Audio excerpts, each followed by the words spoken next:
We're going to start out this special report, the big picture for these markets for 24, by looking at interest rates and treasuries. This seems like the right place to start because we're starting out this year with a lot of anticipation that the Fed will pivot. Actually, it's interesting that we started out last year the same way because interest rates had fallen pretty sharply, and throughout the year there was a constant discussion about the Fed pivoting, and we kept saying that that was very unlikely, and rates did continue to go up. We had thought that rates would be range bound and get nowhere near the high levels that they did, really expecting the top of the range to be 3.8 to 4% in interest rates, which turned out to be much worse than that. The move up to 5% somewhat inexplicable, except for the fact that the growth rate had moved up pretty high.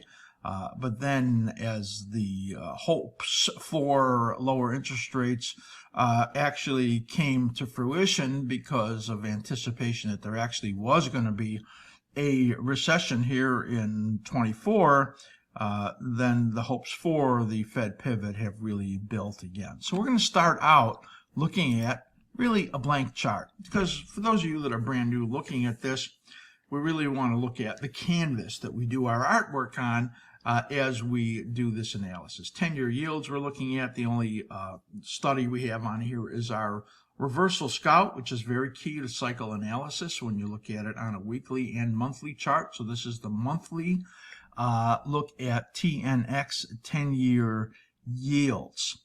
And when you look at this, you can pretty much see that yields were in a choppy downtrend for a long period of time. It was actually a 40-year bear market in the yield market, or 40-year bull market in the Treasury market. That was interrupted as interest rates moved up from zero, basically, all the way up to 5% that we saw this year. So let's bring in our cycle analysis as I begin to paint over this canvas as we look at and call it the just beautiful artwork that you do when you do cycle analysis, and you can see that right here. So there's a lot on here to discuss, and if you watched last year's big picture, what we were looking at last year was this decline right in here, and that there was a likelihood that that would be met with a further advance, a tick up in interest rates, and with potentially an early decline in interest rates and then moving up. We thought the low would be about 3.2, 3.4%. That's basically where we got to on that low right there. Let's talk about, though, what is on this chart so you understand it. There are three different cycle periods on the chart. And you can see that when we're looking at it here that we have a note that the green zones have rising phases in them that are 6 to 31 months. And this longest phase right over here was about that length. Then it had a correction, but then even extended up more. And usually they're at least a 50% reversal, even in the bearish markets. Where yields were falling down, the upside phases were at least 50% recoveries of the downside phases. So that's what that all means. The 63-month cycle has got three minor cycles in it, as you can see right in here. 1, 2, and 3. And there's also an intermediate cycle right here. So the periods where all three cycles are coming down together, that's where these blue timing lines are. And you can see that's where you get pretty sizable declines in the interest rates right there. That's the alignment of the money flows going into the Treasury market, which pushes the yields down. These normally align with declines in the stock market. So when the stock market is moving down very sharply, interest rates tend to move down very sharply. When the stock market is moving up, then there is more belief that the economy is strong. Interest rates tend to be firmer during those periods. So we had this long period of an upward move here in interest rates right through here. And that was the anticipation, of course, that the Fed was done, that all of that money that came in from the pandemic, as you could see it labeled right over here, was very stimulative to the market, and the Fed moved up interest rates very sharply during this period right in here.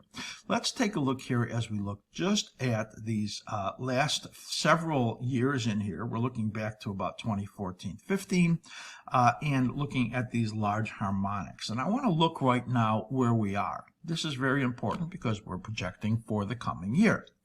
So you can see in here the minor cycle, and this is the way it's shaped up right over here. And we got some help in here from the reversal scout. When it turns up, it tells us this is the low area, the low timing. Here you could see you got a correction right in here, and that was the low timing as it turned up. And here's your next minor cycle. You can see there. And then you could see that there was another rally. So the intermediate cycle pushing up here, the minor cycle pushing up right over here, and then you got this rally here in interest rates. Now, I want you to note that these yellow periods of risk, generally they come in when the reversal scout turns down. You can see that right over here and right over here.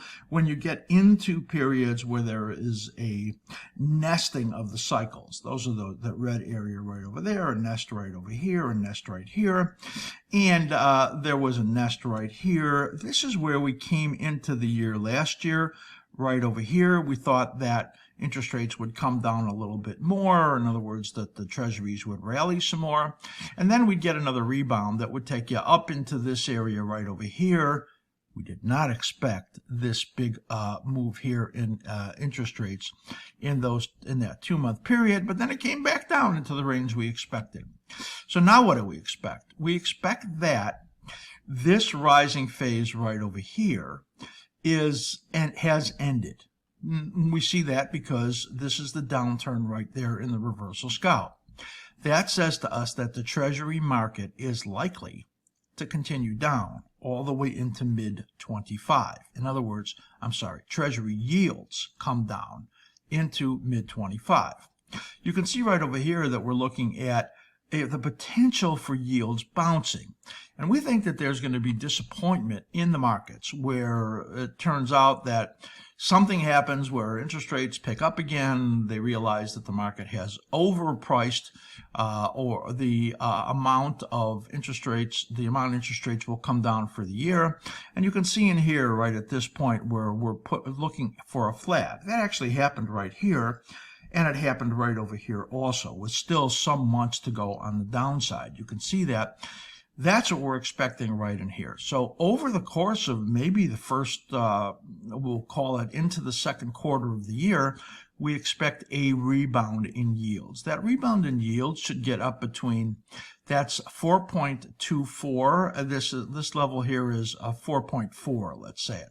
It's reasonable to expect yields to get up to about 4.4 sometime into the second quarter of the year. As things don't exactly go the way markets would like to see. Of course, there's a huge amount of indebtedness, and that's going to slow the economy down as far as the consumer goes, but at the same time there you've got a huge amount of competition for bonds as the government has huge financings coming up, and that is likely to help push these interest rates back up. We're going to look for that right in here as a rebound is likely. But then we get into this period right over here, end of 24 into mid-25.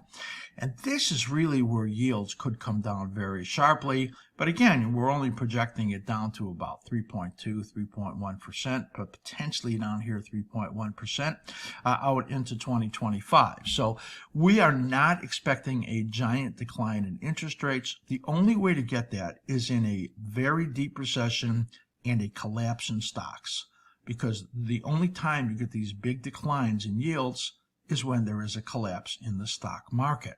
We'll talk about the stock market in a little bit. But right now we can see that we're looking for yields to get up to, let's say, about 4.4% right up over here, a little more, a little less. And then that be the peak for the year, sometime maybe the second quarter, and then be coming down. Now, what's helping me time that is the timing in ZN, the ideal trough. In other words, the time period for a decline in ZNs is Q1 into early Q2 for 2024.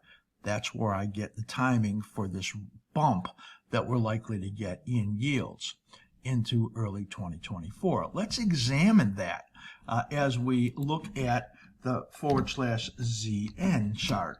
And you can see in here what we're looking at. Now, this is absolutely spectacular chart.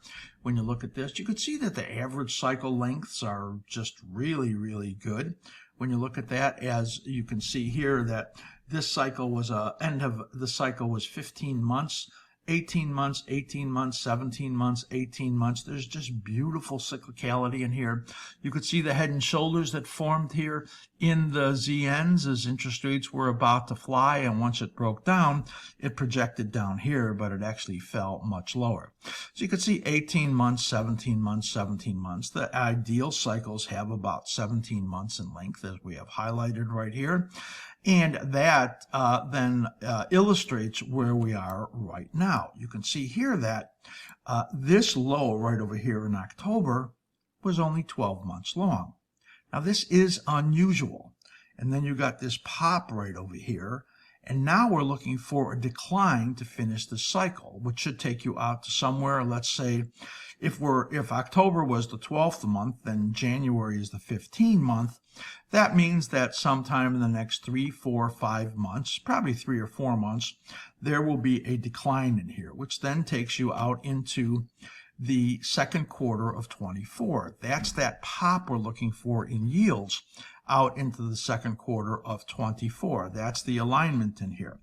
Now, this is a very oddly shaped cycle. Some cycles, there's a secondary low that makes the low that doesn't get as low as the first low. The same thing happened in 2008, 2009, and 2021. Let's just take a look there so you could see what I'm talking about. Let's go back to 2008 right over here.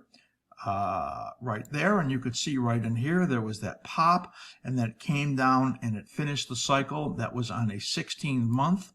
2009, it popped right over here. It lasted quite a while and then came down and finished the cycle at around the 15-month right over there. So those were a little bit shorter. 2021 is where we're headed to right now. We'll move forward, and you can see here in 21, this is a lot like what we had in here. The amount of this rally right here, right to the peak right there, was about the same as what we've had right over here. And then you could see it just gave way to a much, much sharper low right there. So it could happen that way if there's a big disappointment and interest rates start to fly again on the upside, but we're only looking for 4.4% interest rates. That means it's likely to be a higher trough in here. That would project the downside in here around 108.12 down to a potential here about 107. So 108.12 down to about 107 sometime here by the second quarter. That is what we're looking for interest rates. Again, there is a ton of anticipation right now in the markets that the Fed will be cutting interest rates. There are just tons of cross currents, and as we spoke of, lots of geopolitical things that are going on in this year. And this is likely to be an extremely volatile year, even in interest rates. So we could see a lot of movement in there. And I wouldn't be surprised to see 4.4, 4.5% down to about 3.1% in the yields for the year. So that's it. That's what we're looking for in yields.